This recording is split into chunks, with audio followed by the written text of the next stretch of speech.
Okay, तो first में question दे रखा है यहाँ पे, tick the correct choices among the following. इनमें जो करेक्ट है उसको टिक करने के लिए, it is common notation that the earth magnetism is due to. तो अर्थ का जो मैग्नेटिज्म है ये किसकी वजह से है, इसकी बात हमको करना है यहाँ पे। ठीक है, तो पहला जो ऑप्शन दे रखा है यहाँ पे, presence of huge permanent magnet in the interior of earth. Earth के अंदर में बहुत बड़ा मैग्नेट रखा हुआ, क्या ये तो गलत हो गया ना। दूसरी बात, presence of electric currents circulating in the interior of earth. तो इलेक्ट्रिक करंट कहाँ से चलेगा ये अंदर में, ये भी गलत। Presence of ion in the atmosphere due to which current are cause the earth rotate. हाँ, ये सही बात है। क्या बात है, ठीक बता रहे हैं। उसका फोर्थ देख लेते हैं, इन्फ्लुएंस ऑफ न्यूक्लियर एक्सप्लोजन, ये भी गलत है। ठीक है, बात हम करते हैं इसकी बात, ये ट्रू कैसे है। Presence of ions in the atmosphere due to which currents are caused as the earth rotates. तो कहने का मतलब क्या हुआ कि जैसे अर्थ है ये, ठीक है, ये रोटेट करता है, तो सन से जो इसमें क्या होता है, लाइट आता है, तो कुछ चार्ज पार्टिकल भी इस पर आता है, और ये इसकी वजह से अर्थ के रोटेशन की वजह से भी रोटेट होने लगता है। और इससे क्या होता है, इससे रोटेशन से इसमें एक करंट का काज होता है, जिस वजह से क्या होता है यहाँ पे अर्थ का मैग्नेटिज्म डेवलप हो जाता है। ठीक है, तो इसका जो ट्रू आंसर होना चाहिए सी, इसका जो है ट्रू आंसर हो जाएगा। आगे देखिए सेकेंड में क्या क्वेश्चन है, the force between two parallel wires carrying current has been used to define. अच्छा, दो वायर के बीच का जो करंट होता है, पैरेलल वायर के बीच में करंट है, तो इसको किसको, मतलब ये कौन सी को डिफाइन के लिए किया जाता है। ठीक है, तो इसका जो आंसर होगा दैट इज़ एम्पियर, है ना। 1 एम्पियर करंट क्या होता है, इन दोनों के बीच के जो फोर्स लगने वाली है, कितना फोर्स लगेगा इन दोनों के बीच में, तो करंट जो जाएगा इसमें हम उसको 1 एम्पियर बोलेंगे, इससे डिफाइन किया जाता है ना। तो इन दोनों के बीच का जो कुछ फोर्स होता है वो एक फिक्स फोर्स होता है ना, क्योंकि फोर्स को हम नाप सकते हैं, ठीक है, न्यूटन में। तो जो फोर्स को नाप सकते हैं, तो ये जो दोनों के बीच में फोर्स होगा उनसे जो एक क्वांटिटी निकलेगा, ठीक है, तो वो fix quantity that will B 1 ampere को डिफाइन करेगा। ये बात समझ में आ रहा है आपको। आगे चलिए, थर्ड में क्वेश्चन क्या दे रखा है कि magnetic field can't exert any force on a moving charge. तो ये सबसे पहली बात है कि मैग्नेटिक फील्ड जो है किस पे फोर्स नहीं एग्जर्ट करेगा, तो मूविंग चार्ज पे तो करेगा क्योंकि मूविंग चार्ज करंट बनाता है, करंट से मैग्नेटिक फील्ड बनेगा, इस पे करेगा। ठीक है, स्टेशनरी मैग्नेट, मैग्नेट से मैग्नेट में फोर्स लगता है क्योंकि मैग्नेटिक फील्ड से मैग्नेट पे फोर्स लगेगा। थर्ड में मूविंग चार्ज, वही बात है, मूविंग मैग्नेट था पहला में, तो मैग्नेट मूव करे या फिर रुका पड़े, वो एक मैग्नेट ही होता है। ठीक है, तो उसमें फोर्स लगेगा ही लगेगा। थर्ड में मूविंग चार्ज, तो मूविंग चार्ज भी करंट बनाएगा, और मूविंग चार्ज करंट बनाएगा तो इसमें क्या मैग्नेट फील्ड होगा ही होगा। फोर्थ में स्टेशनरी चार्ज, ये इस पर नहीं लगाएगा। ठीक है, तो इसका जो ट्रू आंसर होगा डी। इसका मतलब क्या देखिए बता रहे, अगर किसी वायर में करंट जा रहा है ना, तो इसके कुछ डिस्टेंस पर अगर आप रुका हुआ चार्ज है, ठीक है, तो ये चार्ज पे फोर्स नहीं लगता, क्योंकि ये चार्ज जो है सिर्फ इलेक्ट्रिक फील्ड पैदा करता है और कुछ नहीं, मैग्नेटिक फील्ड ये पैदा नहीं कर सकता है। मैग्नेटिक फील्ड पैदा सिर्फ एक मैग्नेट कर सकता है, ठीक है, और दूसरा एक मूविंग चार्ज कर सकता है।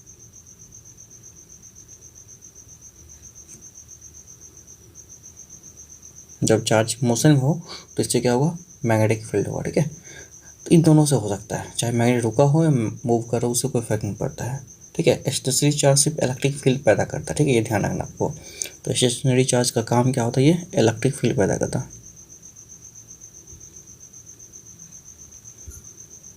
ठीक है, आगे हम बात करने वाले हैं यहाँ पे नेक्स्ट क्वेश्चन, फोर्थ में क्या है देखिए, the force of repulsion between two parallel wire is F when each one of them carries a certain current I. If the current is double then the force between them would be. तो देखिए इसमें question में दे रखा है यहाँ पे, ठीक है, जो फोर्स जो है यहाँ पे रिपल्सन का दो वायर के बीच में एफ है। ठीक है, तो ठीक है, अगर सब में क्या हो रहा है, करंट को क्या किया गया यहाँ पे डबल कर दिया गया, तो आपको पता होगा कि जो फोर्स होता है, फोर्स पर यूनिट लेंथ की अगर बात करें तो mu naught I1 into I2 अपन का सम, ठीक है, 2πr, इस तरीके से फॉर्मूला होता है। तो ये फॉर्मूला ऑलरेडी आपको हम बता चुके हैं। ठीक है, तो आप सिंपल से बात समझ लीजिए, ये जो फोर्स होता है that is directly proportional to I1 into I2 होता है, ठीक है। अब ये भी कि डबल हो गया, तो डबल हो गया तो मतलब जो फोर्स क्या हो जाएगा, 4 टाइम हो जाएगा ना, क्योंकि ये 2I1 हो गया इंटू 2I2 हो जाएगा, ठीक है। तो क्या हो गया देखिए आपको 4I1I2 हो जाएगा। तो ये इनकी जगह देखिए फोर्स जो रखेंगे ना हम, तो ये 4 टाइम हो जाएगा, ठीक है। तो यहाँ पे क्या हो जाएगा, दैट विल बी 4F, है ना। ये आपको ध्यान रखना है। बाकी फॉर्मूला यूज करेंगे हम, देखिए जब न्यूमेरिकल सॉल्व करेंगे तो, लेकिन बस आपको ध्यान रखना है फॉर्मूला सब जो है आपको इससे पहले हम बेसिक थ्योरी में बता चुके हैं, उसको ध्यान रखना है। An electric iron draws a current of 4 ampere when connected in 220 volt supply. Its resistance must be, देखिए रेजिस्टेंस का फॉर्मूला को क्या आता है, R equal to V F one I, ये हम ऑलरेडी बता चुके हैं, ठीक है। या तो ये फॉर्मूला आप यूज़ कर लीजिए तो आपको निकल जाएगा। तो R कितना होगा, B है 220 अपन I हो गया 4, ये कैंसिल हो जाएगा, ठीक है। ठीक है, यहाँ पे क्या रखा है, ओके, B है I है, तो इस रेजिस्टेंस क्या होना चाहिए यहाँ पे, ठीक है,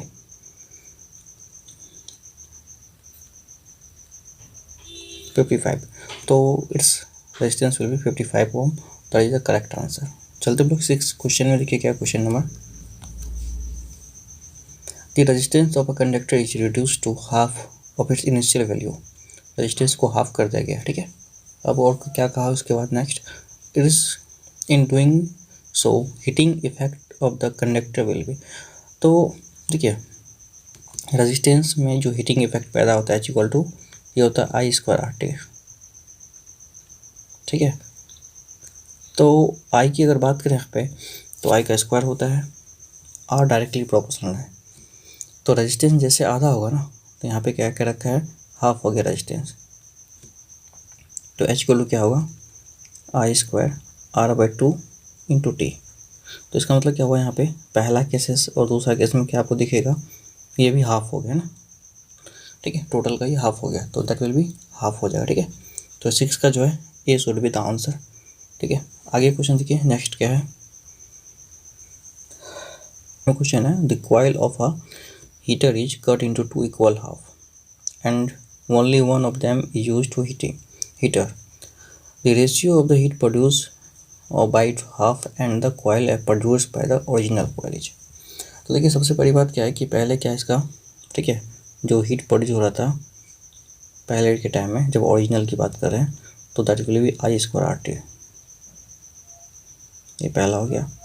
और दूसरा केस में क्या हुआ यहाँ पे कि अगर हम बात करते हैं सेकेंड टाइम में रेजिस्टेंस को हाफ कर दिया, क्या किया यहाँ पे, cut into 2 equal half and only one of them used, ठीक है, इन द हीट, उनमें से अगर एक यूज़ कर रहे हैं तो आई स्क्वायर और रेजिस्टेंस हो गया आधा half, that will be R upon 2 into T, and if you take the ratio of this O upon, है ना, ओरिजिनल अपन सेकेंड, तो that will be I square R T and divided by I square R upon 2, that will be, तो ये ऊपर चला जाएगा, ये cancel हो गया 2:1, तो original and second that will be formed after doing it, that will be 2:1। तो that the answer of this 7 number question is the answer, ठीक है। तो इसका जो आंसर होगा ये करेक्ट हो जाएगा, ठीक है। आई होप ये बात आपको समझ में आ रहा है। फिर चलते हम लोग 8 नंबर क्वेश्चन क्या देखते हैं।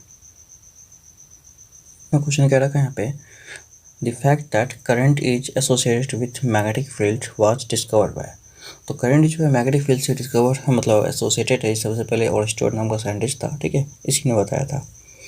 9 में ampere rules is use to find था, देखिए एम्पियर रूल्स का जो अभी तो आपके पास है नहीं, ये मैग्नेटिक फील्ड का डायरेक्शन फाइंड करने के लिए यूज़ किया जाता है, अभी ध्यान रख लीजिएगा, ठीक है।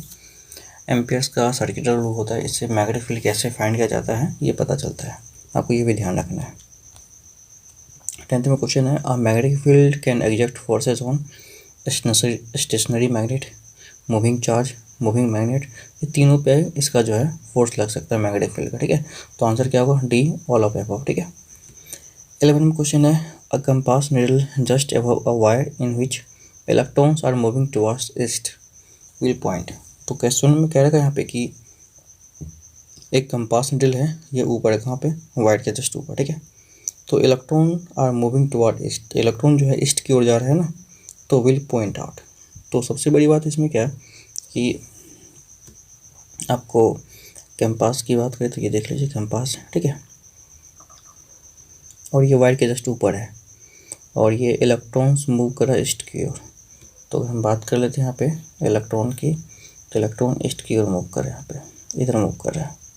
तो हम अगर बात करते हैं ना यहाँ पे, तो इसका जो नॉर्थ पोल होगा दैट विल बी, करंट इधर जाएगा, ठीक है, इस तरीके से।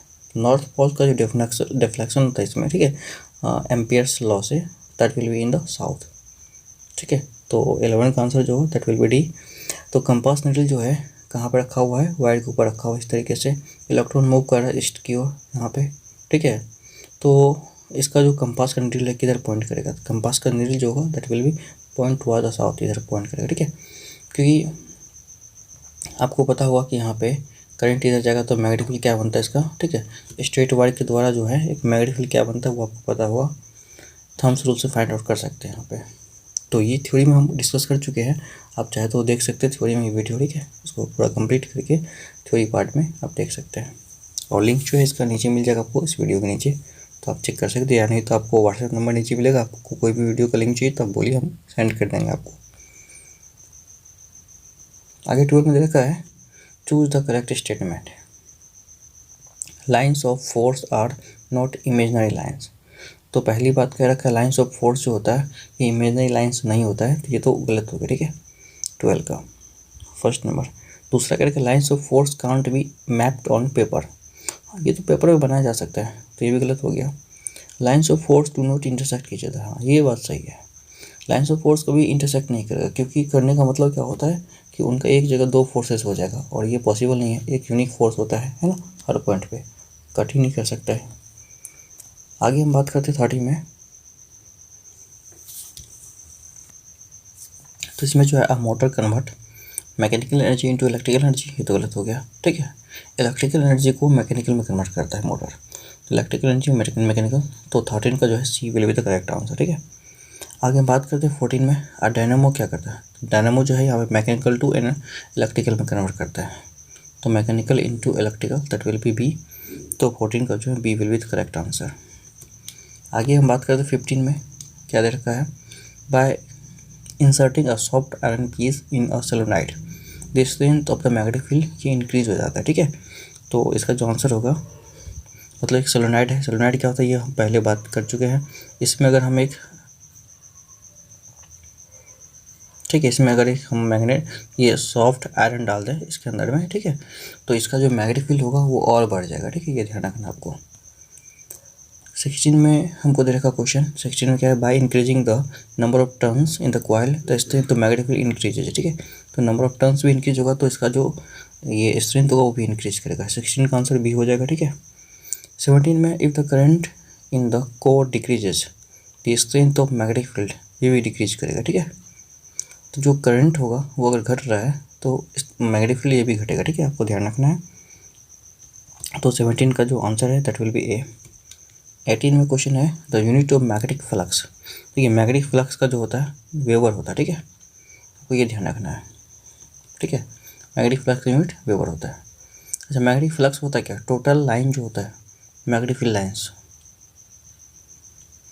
ठीक है, ये कितना किसी भी चीज़ के साथ लिंक्ड हो रहा है, किसी भी एरिया के साथ लिंक्ड हो रहा है, ठीक है, तो इसको मैग्नेटिक फ्लक्स बोलते हैं। ये सारे जो है मैग्नेटिक फील्ड लाइन से कितना ये किसी एरिया के साथ लिंक्ड हो रहा है, दैट इज मैग्नेटिक फ्लक्स। तो हम बात करेंगे यहाँ पे फ्लेमिंग्स राइट हैंड रूल्स। तो फ्लेमिंग राइट हैंड रूल जो है ये करंट के बारे में बताता है, direction of induce EMF, direction of, अगर ये जो 19 में क्वेश्चन है कि हमको क्वेश्चन कह रखा है फ्लेमिंग्स राइट हैंड रूल, ठीक है।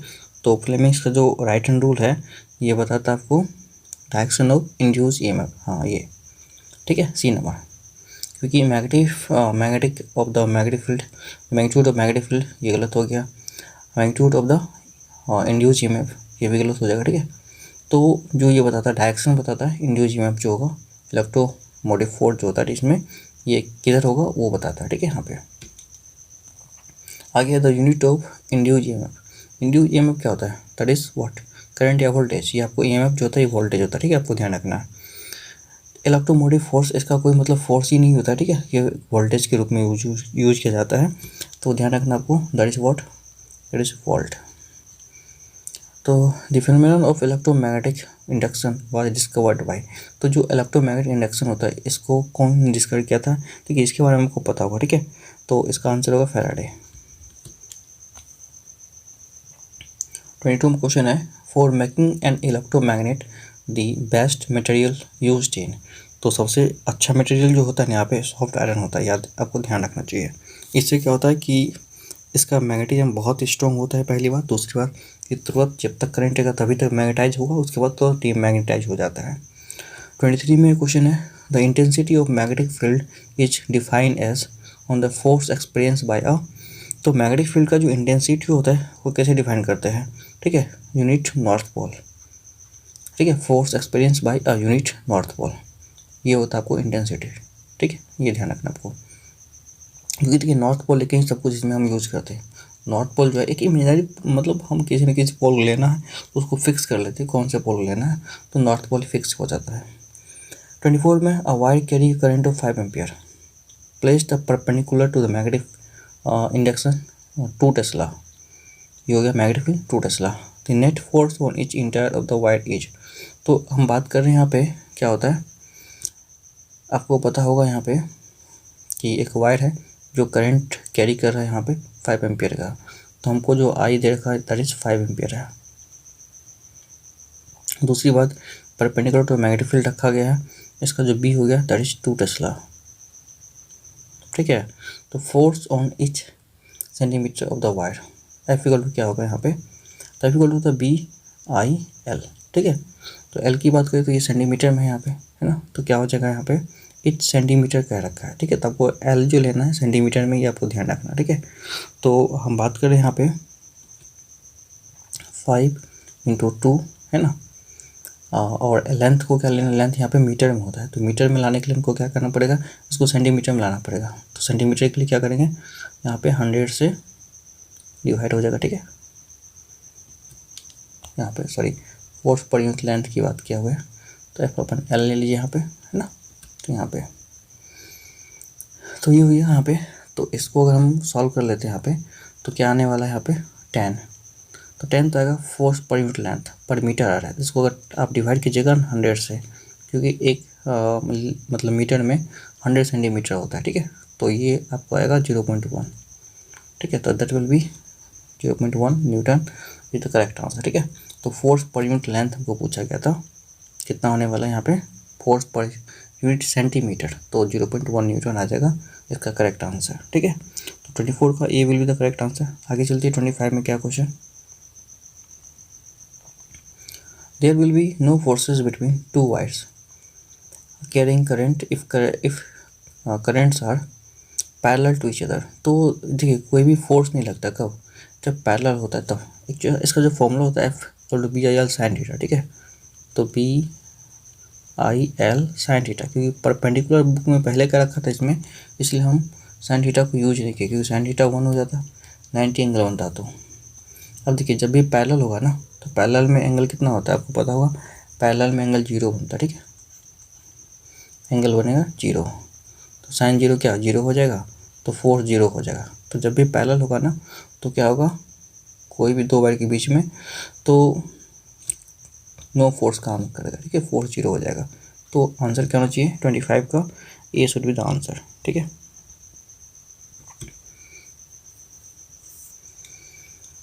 तो ओके, अच्छा यहाँ पे सॉरी ये मिस हो गया, क्योंकि हमें 2 वायर के बीच में पूछा गया था, ठीक है। हमको हम ये बता देता आपको एफ इक्वल टू जो होता है B I L sine theta, ठीक है। तो जब 2 वायर रहेगा ना, तो 2 वायर रहेगा तो इसका परपेंडिकुलर ये जो है एक जो मैग्नेटिक फील्ड बनाएगा ना, ये और ये इसका मैग्नेटिक फील्ड जो है इसके परपेंडिकुलर हो जाएगा, ठीक है। जैसे ये वायर मैग्नेटिक फील्ड बनाएगा ऐसे, और ये करंट इसमें ऐसे जा रहा है तो इसमें 90 बन जाएगा, ठीक है। यहाँ पे तो यहाँ पे फोर्स तो लग ही जाएगा, एंगल 90 हो जाएगा, ठीक है। तो एंगल 90 हुआ तो इसमें फोर्स लगेगा, तो यहाँ पे लेकिन जब परपेंडिकुलर होगा ठीक इसका उल्टा हो जाएगा, ठीक है। जब वायर परपेंडिकुलर होगा ना तो देखिए एक वायर ऐसे, एक वायर ऐसे, तो इसका जो मैग्नेटिक फील्ड बनेगा इसके पैरेलल बनेगा, ठीक है। यहाँ पे तो करंट और ठीक है इसका मैग्नेटिक फील्ड दोनों में एंगल 0 हो जाएगा, ठीक है, थीटा 0 हो जाएगा। तो यहाँ पे क्या होगा, that is the C will be the correct answer. ठीक है, परपेंडिकुलर टू ईच अदर होगा तब जीरो हो जाएगा करंट। यहाँ पे दो वायर की बात कर रहा है, लेकिन अगर सिंगल वायर में मैग्नेटिक फील्ड की बात करेगा ना, तो आप ये समझ लीजिए बात को। क्या बात है ये, देखिए एक वायर है ना ये, इसमें मैग्नेटिक फील्ड अगर परपेंडिकुलर होगा इसके, ठीक है, ये हो गया करंट, ये हो गया मैग्नेटिक फील्ड, तभी फोर्स मैक्सिमम होगा, ठीक है, 90 पे मैक्सिमम होता है। लेकिन अगर हम बात करें यहाँ पे दोनों पैरेलल हो गया ना, बी और आई, ठीक है, तो यहाँ पे एंगल हो गया 0, ठीक है, तो यहाँ पे फोर्स कुछ भी नहीं आएगा, यहाँ पे फोर्स मैक्सिमम आएगा। तो ये आपको ध्यान रखना है। तो मैग्नेटिक फील्ड और आई के बीच में हमें जो है यहाँ पे क्या होना चाहिए, मैक्सिमम एंगल देखने को मिलना चाहिए। तो 25 तक हम सॉल्व करते हैं, आगे करेंगे नेक्स्ट टाइम। तब तक के लिए थैंक यू, देखते रहिए, अपना हेल्थ का ख्याल रखिए, ठीक है, बाय।